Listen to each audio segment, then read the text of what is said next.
How's it going, folks, and welcome back to Park to Prem. Apologies, there wasn't a video yesterday. Over the weekend, I won the Streamer Showdown. It happened, and as part of that, I celebrated too hard with a trophy lift and broke the fan. Today it was stick with that formation, go with I don't want to break the fan. Come on! It was again. Come on! Hoping for a turn up for the books. So again. I think I've broken the fan. I really don't know what I'm doing. And well, because of the tragic incident that you've just seen, I needed a day of mourning. But even if I don't have a working fan anymore, even if it's the peak of the British summer and it's far too hot under these lights, we're back. It's Crystal Palace, and we have a Champions League quarter-final to win. Let's do this.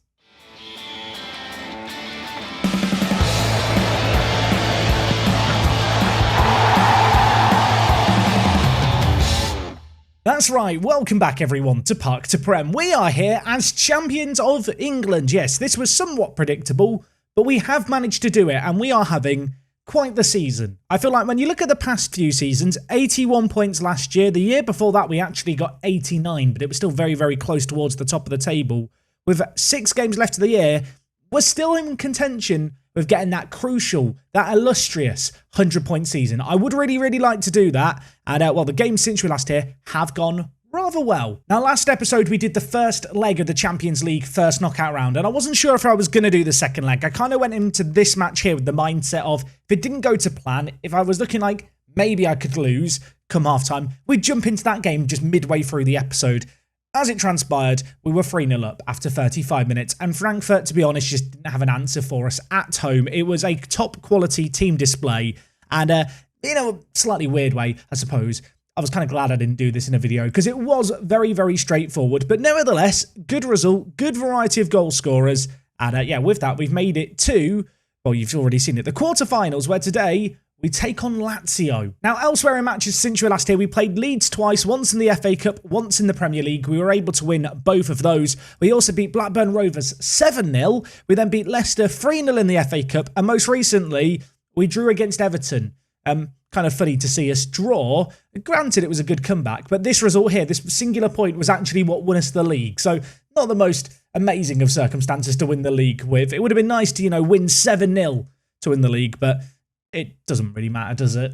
Now, one thing that was brought up last episode on Friday was Jack. Stephen Gold scored in the EFL Cup, and you're not even going to tell us about it. Like, I'll be honest, I kind of forgot. But should we watch the goal? Stephen Gold, this was in the EFL Cup semi-final first leg, the competition, of course, that we went on to win.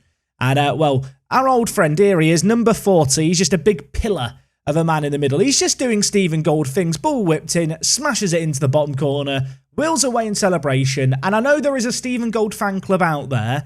I've actually been giving him games this year. Unironically, he has played in matches, one in the FA Cup, 4 Premier League games. He hasn't yet scored in the Premier League, which, I mean, when you look at him, it's kind of understandable why maybe he hasn't scored in the Premier League yet. There's kind of a small part of me that with 6 games left of the season wants to make it my mission before I leave to get him that Premier League goal. I suppose with the title wrapped up, we can actually go for it now. He does need one more Premier League appearance to get a winner's medal. So that is something we will definitely do between now and the end of the season. So in terms of the focus of things today, we have Lazio in the Champions League. There is a Leicester Premier League game in between. We ain't going to worry about that. Elsewhere, we have got an FA Cup semi-final on the horizon, which has been drawn against Manchester United. So not an easy game really in that competition. I would like to try and win everything yet again this year, but Manchester United, they've been a bit of a thorn in our side, but at least for now, we're going to keep our focus on the Lazio games, where, of course, Lazio, a familiar foe in recent years. Having not played Lazio throughout this save game, we played them twice last year in the Champions League, in the league stage twice, and in the knockout stages in the quarter-final. And while history repeats itself today, it's another quarter-final affair, and going into this game, I'm hoping we're going to be at our best. Now, we are missing 1 or 2 key players for the first team. Stephen Gold unregistered, of course, a big miss for the first team. Perhaps the most notable one, though, is Claudio Sanchez. The right-back, of course, picked up that hip injury 10 or 11 days, rather, to 5 weeks. He's going to be out with it, so he might be back for the end of the season. But, yeah, we do miss him a little bit. As a result, Collins is going to come in and play centre-back. Of course, Collins and Tullio played centre-back alongside one another kind of previously last year in Football Manager, and then we brought in Pena this year to play centre-back. Now, this might be a little bit weird, but I'm going to play Pena as an inverted wing-back on the right-hand side. It's one of those things where he is such a world-class, top-quality, probably best player in the world centre-back.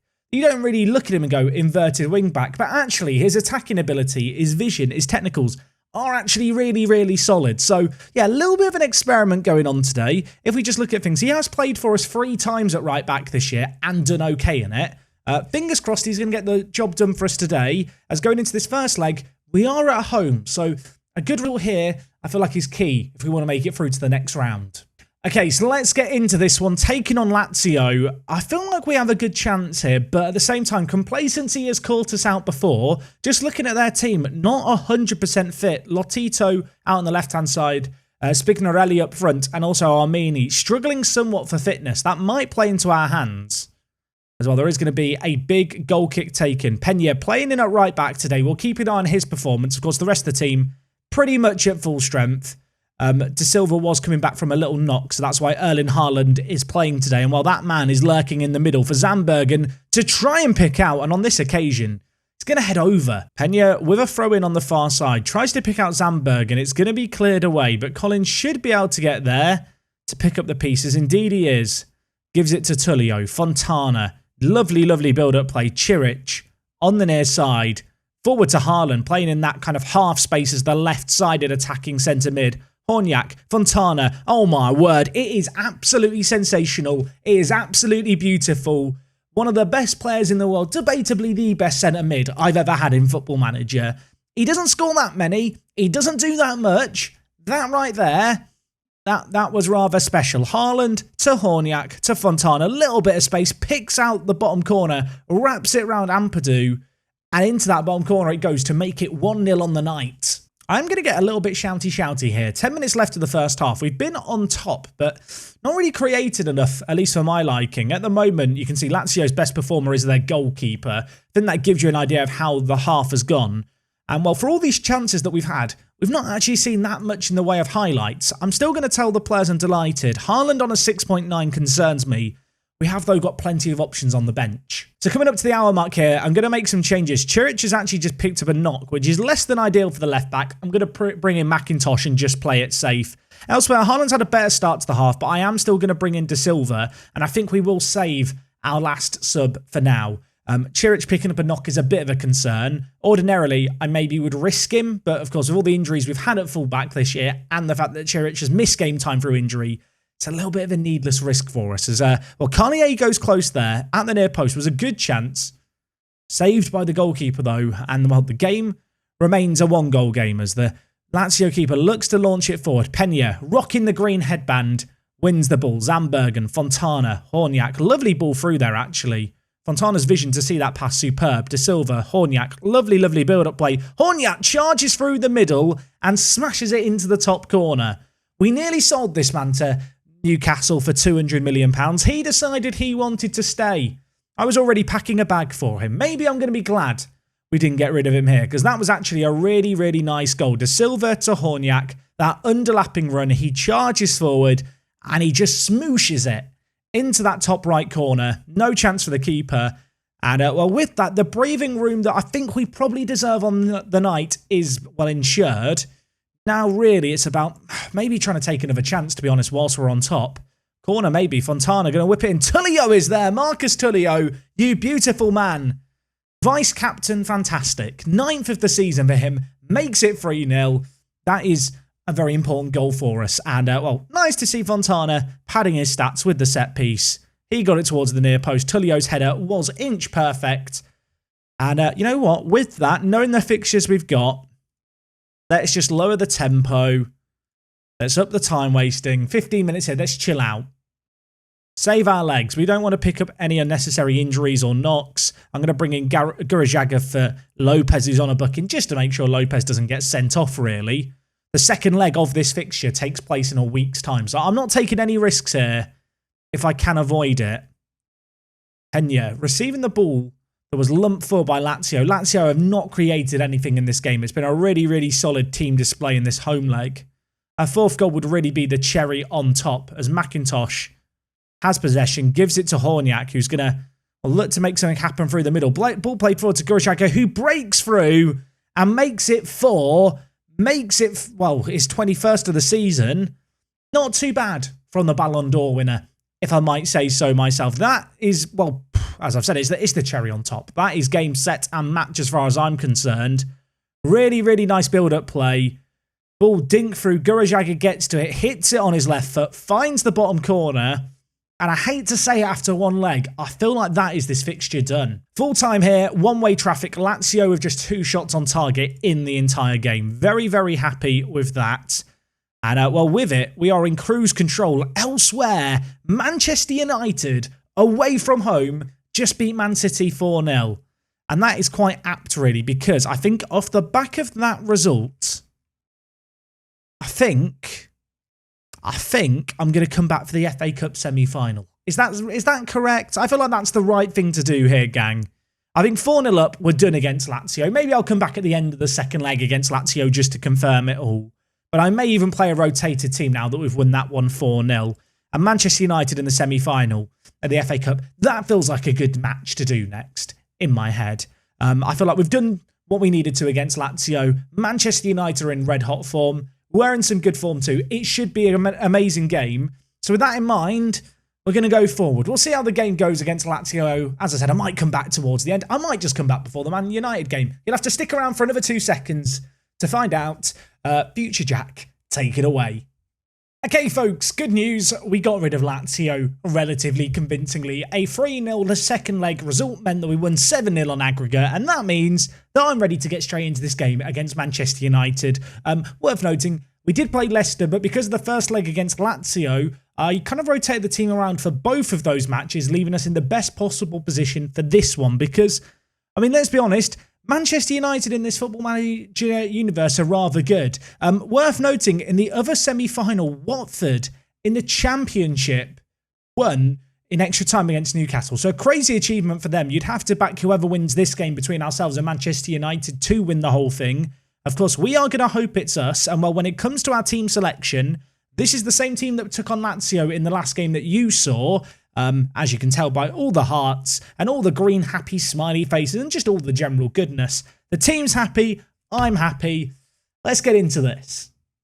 Okay, so going into this semi-final, obviously a single-legged game at Wembley, and we've had issues against Manchester United in the past. Do not think that this is going to be a freebie. End of last year in the Premier League, we slipped up against them and it nearly cost us the title. And of course, this is a one-and-done game. The FA Cup, it's a cup. It's a knockout, in case you didn't know after all these years. Lose here, and we're gone. Score here, as we just have, and we're through. What was that? The ball stopped on the line, and Lopez just reacted first. That might be the weirdest goal I've seen this year in the match engine. That was weird, wasn't it? I think Zandbergen had the initial effort, and the keeper maybe got a hand on it. Either way, it just didn't cross the line after it hit the woodwork. And, well, Lopez wins the foot race to get to the ball and scores the easiest goal of the game. I imagine the XG on that chance is just 1. Apparently, our XG is below is 0.47. So, apparently that shot that Lopez had less than a 0.5% chance in resulting in a goal or a 50% chance of resulting in a goal. The XG in Football Manager is a load of nonsense, isn't it? Already halfway through this first half, that one opportunity really has been the only chance in this game thus far, although with 15 minutes left of the half, as we approach the half-an-hour mark, Manchester United have the ball. Gomez to Papadopoulos. Back to Wesley Fofana, who certainly is one of the real veterans in this Manchester United team. They give it over to Mladenovic. Aroka hits it just the wrong side of the post. I've just remembered with Mladenovic on the left-hand side. We lost to them earlier this season in the league, didn't we? I don't like that. I don't like the fact we've had to play them here, to be honest. But we're doing okay at the moment. Let's remain positive. Fontana crosses it. Oh, my word. De Silva, the captain, volleys it in. He was not the intended recipient of that cross, was he? The corner went over everyone and it just fell onto his foot. He read it well, to be fair, to know that the volley was an opportunity. On that left foot of his, smashes it in. If Manchester United had a man on the post, maybe he could have stopped it. And in a chance, or rather in a game that has had limited chances, there's only been, 5 shots on target? We have 2 goals. We could have a penalty here as well. VAR is about to check this. Manchester United are capitulating before our very eyes. Was it inside the box or was it outside? The answer is it was outside the box. 30 seconds left of the half. Zambergen, I mean, still a dangerous area really for a free kick. It's whipped in and, well, it goes over everyone. But Carlier keeps it alive. Could he do something? Tullio, Collins, Chirich, back to Tullio here. The answer's no. The half ends. It's 2-0 at the break. Good first half performance. Not a great first half performance. We've been clinical. We've taken our opportunities. And to be fair, defensively, we've looked okay. Manchester United haven't created a lot. It's not been an amazing first half by our own standards, though. I definitely feel like we can step it up a gear. And while De Silva, the goal scorer, has just picked up an injury. That is bad news for us. Our captain could be missing for this crucial end-of-season run-in. We're going to bring in Miguel George to play at centre attack in mid. A man who really, since he's joined the club, has always just been the go-to backup. A player who is amazing, to be honest, George. You'd probably walk into any of our rivals' teams. I do feel like, in a weird way, because of the depth that we have in this team, you don't really appreciate how good some of the more fringe players are. Players like George are absolutely mad. And well, so far, this performance has been exactly what the doctor ordered. I'm going to bring in Gurajaga. There's 10 minutes left here. You can see, looking at the stats, Manchester United, 1 shot on target in this game. I was scared going into this game. This has ended up being very, very straightforward. It's going to finish 2-0. It's another clean sheet for us. It was as good as you could see, really. Manchester United created nothing in that game. With Jadon Sancho retired, maybe they do lack that plan B in their attack. Nevertheless, though, with that, we're into an FA Cup final. Okay, latest on De Silva, out for 2 months. We will be without our captain for the rest of the season. Hopefully he could be back for the Club World Cup in the summer. Of course, that is our intended swan song, kind of as we what's the word I'm looking for? As we bear farewell to our team. We'll go with bear farewell. What's the word I'm looking for? It's not the right word. Answers on a postcard, let me know. Collins has also picked up a knock, but nowhere near as bad. As already mentioned, in a month's time, we're going to be taking Watford on in the FA Cup final. But before that, the small matter of the semi-final, where we're taking on Everton, and if we were to win that, we'll take on either Manchester United or Real Madrid. I feel like Everton, Manchester United and Real Madrid have been constants of this save game at different points, just constantly here, constantly in a thorn in our side. If we want to win the Champions League for a third successive year, we have to do it against some familiar opposition in the next couple of episodes. Anyway, folks, that is going to wrap up everything from me today. Please leave some respect in the chat for the fan that has passed away as I celebrated too much winning the showdown. He will be missed. The fan will forever be in our hearts. And I'll tell you what, it's really hot today recording this video in the light. So I'm going to end things here. Thank you for watching. We will be back again tomorrow. Apologies again for the lack of a video yesterday. Until tomorrow, until the Champions League semi-finals, it is me, Jack, and I'll see you on the next one. I'm out.